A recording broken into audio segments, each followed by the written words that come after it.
Au nom du Père et du Fils et du Saint-Esprit. Amen. Le Seigneur soit avec vous.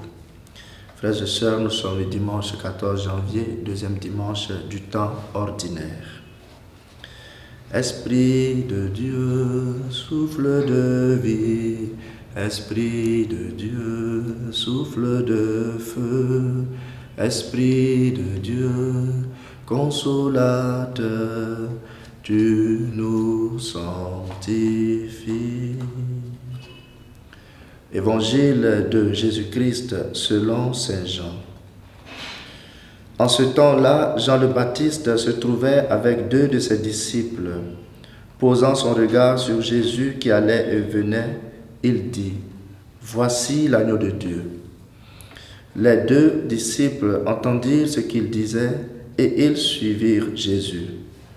Se retournant, Jésus vit qu'ils le suivaient et leur dit : Que cherchez-vous ?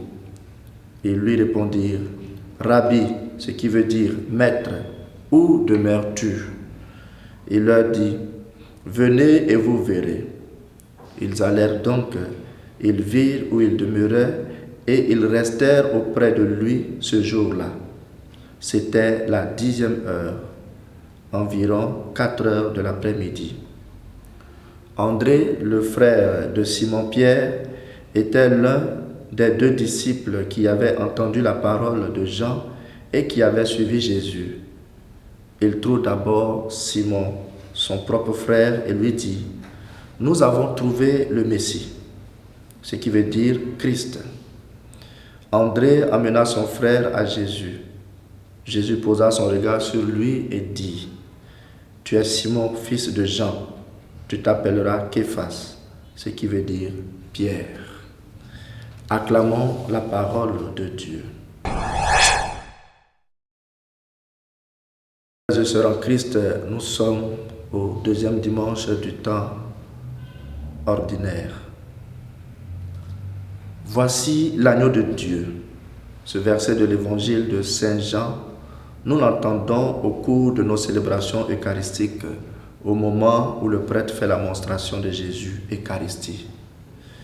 Par ces mots, Jean le Baptiste présentait Jésus à 2 de ses disciples, et ainsi commençait l'histoire vocationnelle des premiers disciples de Jésus. Le rôle de Jean-Baptiste a été de présenter le Messie aux disciples qui s'approchent de lui pour découvrir l'appel de Dieu pour eux. Ainsi, avons-nous besoin de personnes comme Jean-Baptiste pour nous aider à répondre au projet de Dieu dans notre vie.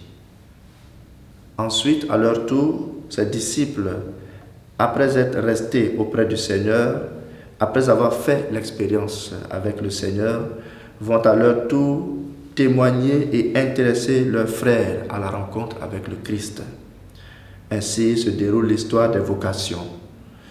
On nous connecte avec le Seigneur, on fait notre chemin, on fait notre expérience, on en témoigne à d'autres qui vont au Christ aussi pour faire leur expérience.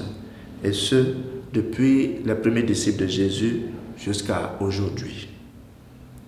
Frères et sœurs, nous sommes tous appelés à participer à cette chaîne de monstration du Christ en nous laissant conduire à lui et en devenant des Jean-Baptiste pour montrer le Christ aux autres. Comment avons-nous rencontré Jésus et quelle expérience de vie avons-nous faite avec lui? Marchons-nous seuls dans la vie ou bien nous avons des Jean-Baptiste, des accompagnateurs spirituels, des parrains, des personnes qui nous aident dans notre vie chrétienne à répondre à nos appels? Avons-nous présenté à d'autres le Messie pour continuer ainsi la chaîne de disciples du Christ? Que l'évangile de ce dimanche nous entraîne à des décisions nouvelles dans cette année nouvelle afin de répondre aux appels du Seigneur et d'aider les autres à répondre aussi. Et que le Seigneur nous bénisse, lui qui est Père, Fils et Saint-Esprit. Amen.